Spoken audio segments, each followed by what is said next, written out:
বিসমিল্লাহির রহমানির রহিম।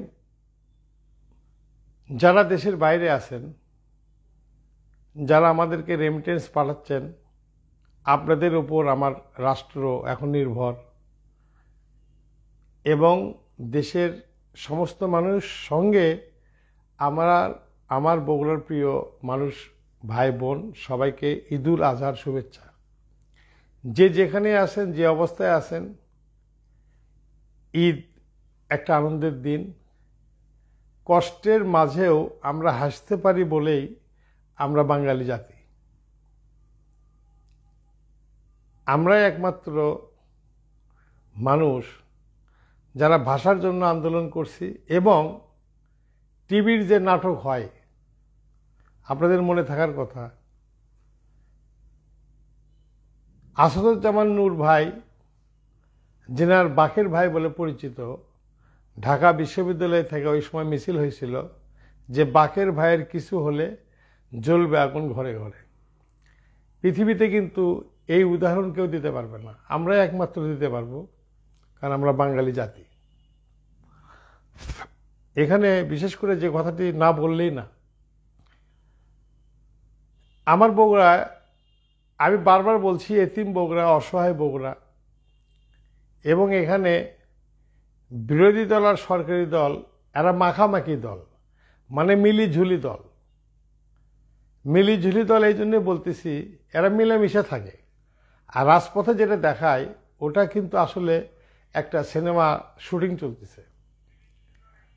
যেটা বিএনপির সবচেয়ে উচিত রাজপথে কথা বলা, সেটা হচ্ছে বগুড়ায় থেকে সব কিছু উঠে নিয়ে যাওয়া হচ্ছে। একটা বিএসটিআই একটা অফিস ছিল। আপনারা জানেন যে বগুড়ায় অনেক ছোট ছোট ক্ষুদ্র কুটির শিল্প মতো কারখানা গড়ে উঠছে অনেক। সেই বিএসটিআই অফিসটাকে বগুড়া থেকে নওগাঁয় স্থানান্তরিত করা হইল। এবং আমি গত 4-5 দিন আগে ঢাকায় গেছিলাম ট্রেনে। একটা আশ্চর্য ব্যাপার হচ্ছে যে আন্তনগর যে ট্রেনগুলা, এই ট্রেনগুলোর যে রিজার্ভেশন সিট, অর্থাৎ আপনি পরিবার নিয়ে যাচ্ছেন, আপনি একটা রিজার্ভেশন বুকিং দিবেন, এই সুযোগ কিন্তু বগুড়ায় নেই। রিজার্ভেশনের সুযোগ কিন্তু বগুড়ায় নেই। কোথায় আছে? ওই আপনার ভুলুঙ্গামারি, লালমনিরহাট, মানে ওই দিকে। কিন্তু বগুড়াতে কোনো রিজার্ভেশনের সুযোগ নাই। আপনি যদি রিজার্ভেশন বগুড়ায় নিতে হয়, তাহলে যেখান থেকে ট্রেনটা ছাড়ে সেটা সুন্দরগঞ্জ হতে পারে, আরও দূরে হতে পারে। ওখানকার ডোনেশন দিয়ে আপনি কিন্তু এখানে রিজার্ভেশনে উঠতে পারবেন। তারপরেও পাবেন কিনা সন্দেহ। তো বগুড়া একটা প্রাচীন জেলা, প্রাচীন শহর। মাননীয় সংসদ সদস্য 6, উনি ইতিহাসের কথা বলতে গেলে এত সুন্দরভাবে বলবেন যে উনি বোধহয় রবীন্দ্রনাথ ঠাকুরের সহকর্মী ছিলেন। কিন্তু উনি কি জানেন যে বগুড়ায় যে আন্তনগর ট্রেন, এর যে রিজার্ভেশন, এটা বগুড়ায় অ্যালার্ট নাই। এটা কিন্তু বগুড়ায় অ্যালার্ট নাই। আপনি চিন্তা করে দেখেন, লালমনিরহাট আছে, সুন্দরগঞ্জ আছে, ওই গঞ্জ আছে, কিন্তু বগুড়ায় নট অ্যালাউ। তাহলে বগুড়ায় আমরা যে এমপি মহোদয়কে যারা নির্বাচিত করেছেন, তারা কি গায়ে ভেবে বলদ পালতেছেন? ইনি তো পুরো একটা বলদ। বলদে যদি না হবে, তাহলে ইনি পার্লামেন্টে বলছে যে 5 বছরে বা 10 বছরে যে উন্নয়ন হয়নি, এই 1 বছর বা 9 মাসে, 1 বছরে 50 বছরের উন্নতি হয়েছে বগুড়ায়। আরে সাহেব, গান গাতে তো আপনার ভালো লাগবেই, কারণ আপনি চতুর্দিক থেকে মিলিঝুলি করে মাল খাচ্ছেন। আরে বগুড়ায় রেল স্টেশনে, বগুড়া থেকে যদি কেউ ঢাকায় যায়, তার একটা রিজার্ভেশন সিটের এখানে ব্যবস্থা নেই। এগুলি কি খোঁজ খবর রাখেন? বিএসটিআই যে অফিসটা, এটা বগুড়া থেকে টোটাল অফিসটাকে সরে নিয়ে যাওয়া নওগাঁয়। তাহলে কারখানা কি নওগাঁয় বেশি না বগুড়ায় বেশি? বিএসটিআইয়ের দরকারটা কোথায়? বিএসটিআইয়ের যে দরকার, এটা কোথায় দরকার? নওগাঁ কয়টা কারখানা আছে? কি কি কারখানা আছে যার বিএসটিআইয়ের অনুমোদন লাগবে? সেই তুলনায় বগুড়ায় 100টা আছে, আর নওগাঁয় থাকলে 5টা থাকবে। তো আস্তে আস্তে যে সব চলে যাচ্ছে, তাই আপনার এমপি পদটা কবে যাবে? আপনার এমপি পদ যাচ্ছে না, আপনার এমপির বেতন নেওয়া ছাড়তেছেন না, বিভিন্ন জায়গা থেকে কনে চাল, কনে গম, কনে ডাল, কনে রিলিফ। এটা কেন বললাম? সিরাজগঞ্জে এক সময় 1996 সালে আমাদের শাহাদাত আলম ঝুনু ভাই জেলা কমিটির মেম্বার ছিলেন। ওই সময় ওনার ভাইয়ের একটা হুন্ডা অ্যাক্সিডেন্ট হচ্ছিল সিরাজগঞ্জে। ওখানে সূর্য ভাই তখন আওয়ামী লীগের সেক্রেটারি ছিল। উনি তখন এক কর্মীকে বলতেছে, তোমাদের তো আর কোনো কাম নাই, কনে চাল, কনে গম, এইগুলো নিয়ে খালি আমাদের কাছে আসো। তাই আমি এমপি সাহেবকে বলবো যে আপনার কি কোনো কাম নাই?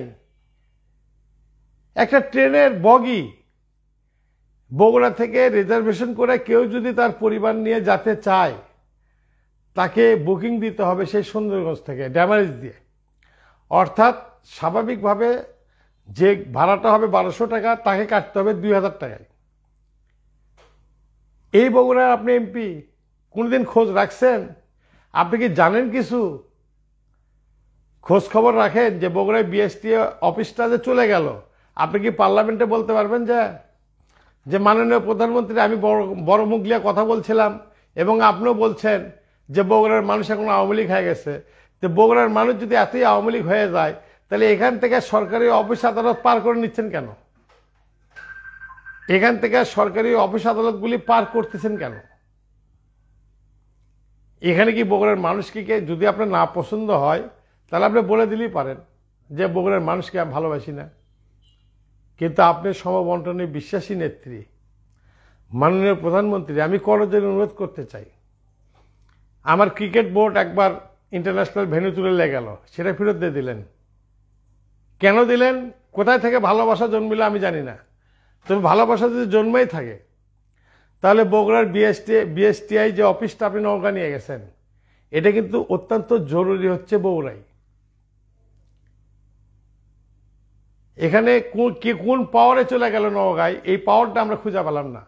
এই পাওয়ার কি আকাশ থেকে আলো?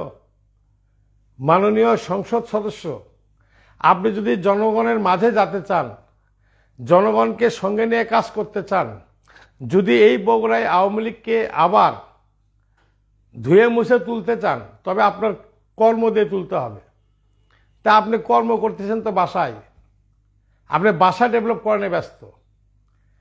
শহরের যে সব কিছু পার হয়ে যাচ্ছে, আমার জেলার যে সব কিছু নষ্ট হয়ে যাচ্ছে, আপনাদের কারো কি মনে আছে কিছু?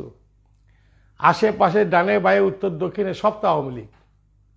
আর তো বলতে পারবেন না যেখানে বিএনপির কোনো এমপি আছে, কারণ ওনারা নির্বাচনই আসেনি। তাহলে আওয়ামী লীগের এমপিরা থাকা অবস্থায় কিভাবে বিএসটি অফিসটা বগুড়া থেকে নওগাঁ চলে গেল?